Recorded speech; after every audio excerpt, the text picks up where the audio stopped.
Police वालों के सीनों में तुमने खड़े होकर गोलियां मारी, इसके बाद और कौन सा फसाद बचता है?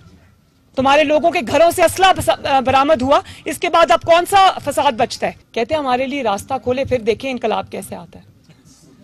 इनकलाब रास्ते खुलने से नहीं आता, इनकलाब बंद रास्तों को खोलकर अपना रास्ता बना के आता है। तो अगर ये कहेंगे हमने तो इनकलाब लाना था लेकिन सामने राना था,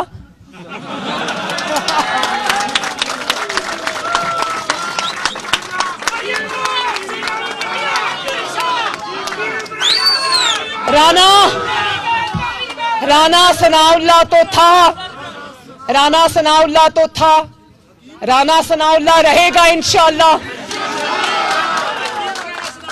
राना सनाउल्लाह इस धरती का बेटा है। राना सनाउल्लाह का फर्ज है कि पाकिस्तान के 22 करोड़ अवाम को इंतशार, फितना और फसाद से बचाए।